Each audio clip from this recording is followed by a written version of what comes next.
हाँ भाई, आज एरे करते हैं। एरे में सबसे पहले पढ़ा हुआ है हम लोगों ने, ओ लेवल्स के अंदर भी पढ़ा हुआ है, ए लेवल्स के अंदर भी पढ़ा हुआ है। एक दफा फिर से थोड़ा सा इंट्रोडक्शन बता देता हूँ एरे का, एंड देन हम लोग डायरेक्टली कॉन्सेप्ट की तरफ चलेंगे। सही, क्या होता है भाई array?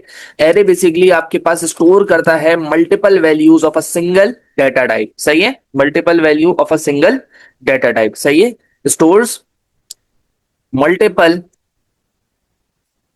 values in a single variable of a same data type। ठीक है भाई। अब एरे को क्रिएट कैसे करना है ये हम लोग सीखते हैं। How to create an array Python के अंदर। कैसे होगा देखो जरा यहाँ पे। अब मैंने एक एरे बनाना है जिसका नाम मैंने रखना है नेम्स। तो मैंने यहाँ पे एक एरे बनाया जिसका नाम मैंने रखा है नेम्स। सही है, इज इक्वल्स टू लगाया।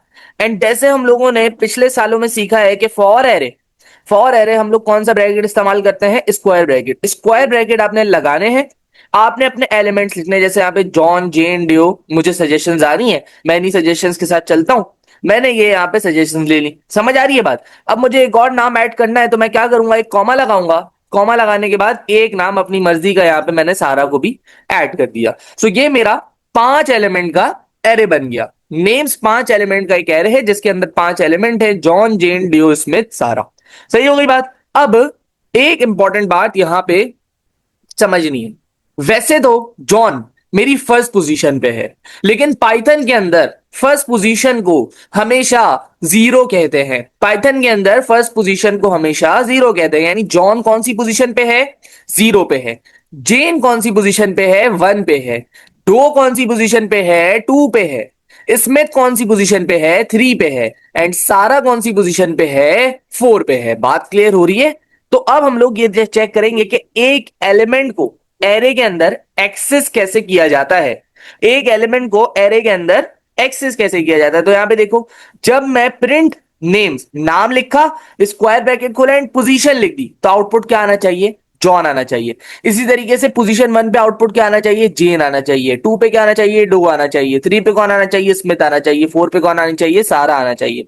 सही है भाई। तो क्या करना है? जैसे पिछले सालों में सीखा, एरे का नाम, नाम लिखने के बाद स्क्वायर ब्रैकेट एंड पोजीशन, बस दैट्स इट। एरे का नाम, नाम लिखने के बाद स्क्वायर ब्रैकेट एंड देन उन ब्रैकेट्स के अंदर पोजीशन आ जाएगी। रन करके देखते हैं मेरे भाई, क्या ये मुझे जैसा ही आउटपुट प्रोड्यूस कर रहा है जैसा मैं एक्सपेक्ट कर रहा था? आओ चेक कर ले।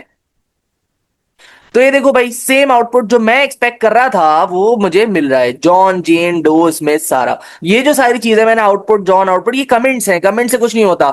मैंने यहाँ पे एक्सपेक्टेड आउटपुट अपना लिखा हुआ है। क्या ओरिजिनल आउटपुट ये रहा। क्या ओरिजिनल आउटपुट और एक्सपेक्टेड आउटपुट सेम है? जवाब है हाँ। इसका मतलब मैं कोडिंग सही कर रहा हूं। बात क्लियर हो गई है भाई। तो इस तरीके से एक सर्टेन एलिमेंट को एक्सेस किया जाता है। ठीक हो गई बात। अब एक और चीज सीख लेते हैं। वो चीज क्या है कि finding the length of an array. कैसे लेंथ ऑफ एन एरे मिल जाती है मुझे? तो यहां पे देखो, लेंथ के लिए फंक्शन होता है एक LEN। लेंथ के लिए क्या फंक्शन होता है मेरे भाई? LEN। तो मैं एक वेरिएबल बनाता हूं जिसका नाम हम लोग रखते हैं length, is equals to LEN names. Names क्या है? एरे का नाम है ना नेम्स। तो मैंने क्या किया? यहां पे LEN नेम्स कर दिया। सही हो गई बात। अब मैं जब इसको लेंथ को प्रिंट करूंगा, लेंथ क्या है? मेरा एक वेरिएबल है, इसके अंदर लेंथ ऑफ माई एरे जिसका नाम नेम्स है वो होगी। तो देखो उसकी लेंथ कितनी है? 1 2 3 4 5, 5 लेंथ है, तो आउटपुट 5 आ जाएगा। और चेक कर लें क्या एक्सपेक्टेड आउटपुट सेम है। लेट्स सी, ये देखो 5 आ गया आखिर में। क्लियर है? यानी मैं जो अभी तक कोडिंग कर रहा हूं वो बिल्कुल ओके कर रहा हूं। ठीक हो गई बात। अब हम लोग एक काम करते हैं। सही है भाई। अब हम लोग एक काम करते हैं, ये तो एक जुगाड़ू तरीका हो गया to print names from the array. ये तो एक जुगाड़ू तरीका हो गया to print names from the array. मतलब क्या हुआ कि अगर मिसाल के तौर पे मेरे पास 50 नाम है, तो क्या मैं 0 से लेकर 50 तक बैठ के लिखता रहूंगा? नहीं ना।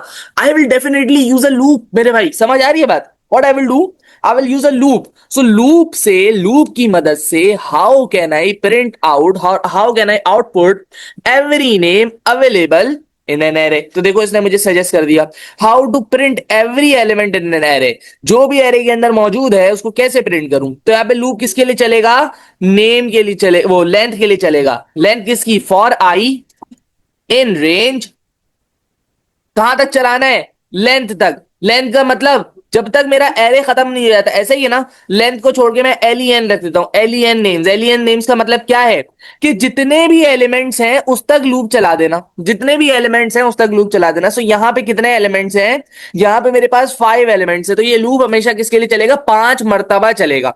और पाइथन में 5 का मतलब होता है 0 से लेकर 4 तक। पाइथन में 1 से लेकर 5 मतलब नहीं होता, पाइथन में मतलब होता है 5 का 0 से लेकर 4 तक। तो देखो पहली बारी में आई होगा 0, तो नेम्स का 0 कौन प्रिंट हो जाएगा, जॉन। सेकंड बारी के अंदर होगा I1, तो जेन आ जाएगा।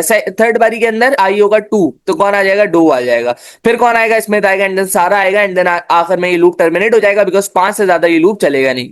आओ चेक करते हैं, वापस से ये सारे नाम प्रिंट होंगे, ये वाले नाम तो आएंगे, फिर 5 आएगा, एंड देन लास्ट में 5 नेम्स अगेन प्रिंट हो जाएंगे। आओ लेट्स सी।